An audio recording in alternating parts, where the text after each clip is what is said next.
बिहार की राजनीति में एक बार फिर बवंडर खड़ा उठा है। जिसे बिहार का छोटा भाई कहा जाता था, उस चिराग पासवान ने कुछ ऐसा कह दिया कि अब बड़े भाई नीतीश कुमार की कुर्सी अब शायद हिलती हुई नजर आ रही है। जी हाँ, 243 सीटों पर अकेले चुनाव लड़ने का ऐलान कर दिया है, और वो भी एनडीए का हिस्सा रहते हुए। क्या ये ऐलान एनडीए के दरार की आहट है? क्या चिराग पासवान नीतीश कुमार के खिलाफ दोबारा वही तो चाल नहीं चल रहे जो उन्होंने 2020 में चली थी? और सबसे बड़ा सवाल, क्या बिहार अब बड़े भाई छोटे भाई की राजनीति से आगे बढ़ेगा या फिर एक नई टकराव की सियासत शुरू कर देगा? नमस्कार, आप देख रहे हैं द हिंदी टॉप और आपके साथ मैं चेष्टा नागर। तो आइए इस वीडियो में हम आपको दिखाते हैं कि बिहार की सियासत का अगला कदम क्या होने वाला है और क्यों चिराग पासवान बनते जा रहे हैं हर दल का चिंता का कारण। बिहार की राजनीति हमेशा से दिलचस्प रही है। यहाँ रिश्ते सिर्फ खून के नहीं, सियासत से भी होते हैं, और जब बात नीतीश कुमार और चिराग पासवान की हो तो मामला और भी खास हो जाता है। बिहार की जनता इन्हें बड़े भाई छोटे भाई की तरह देखा करती है, लेकिन एक बार फिर छोटा भाई बगावत मोड में है। चिराग पासवान ने आरा में एक बड़ी रैली का नाम रखा नव संकल्प महासभा। इस सभा में चिराग ने एक बड़ा ऐलान कर दिया। उन्होंने कहा कि उनकी पार्टी एलजेपीआर बिहार की सभी 243 विधानसभा सीटों पर चुनाव लड़ेगी। अब इस बयान ने बिहार की राजनीति में तूफान ला दिया है, और सबसे बड़ा सवाल अब ये उठने लग गया है कि क्या चिराग अब नीतीश कुमार के खिलाफ होंगे, क्योंकि 2020 के चुनाव में भी उन्होंने नीतीश के खिलाफ उम्मीदवार उतार दिए थे। उस चुनाव में जेडीयू को भारी नुकसान हुआ था और पार्टी सिर्फ 43 सीटों पर सिमट गई थी।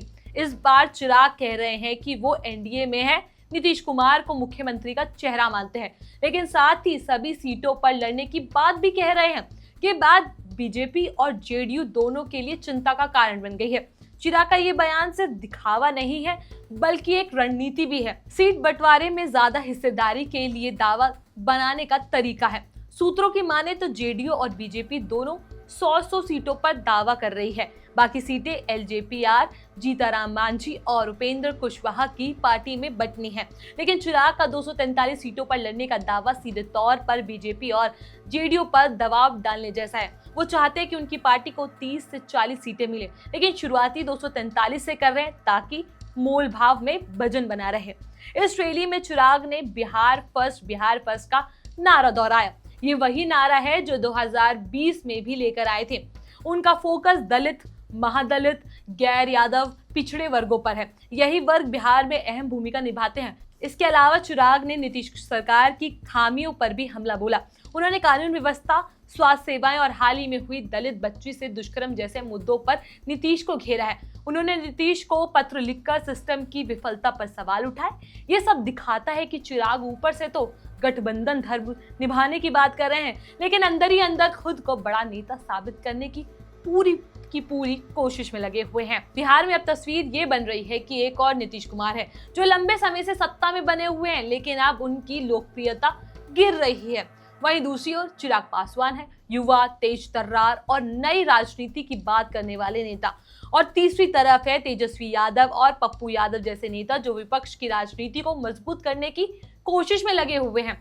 चिराग की इस आरा रैली के बाद सबसे बड़ा सवाल ये उठता है कि क्या बीजेपी चिराग के इस बयान को नजरअंदाज कर पाएगी? क्या वो नीतीश और चिराग के बीच सामंजस्य बना पाएगी? अगर बीजेपी चिराग को ज्यादा सीटें देती है तो जेडीयू नाराज हो जाती है, और अगर कम सीटें देती है तो चिराग फिर से 2020 जैसा कदम उठा सकते हैं। लेकिन राजनीति सिर्फ भाषणों से नहीं चलती।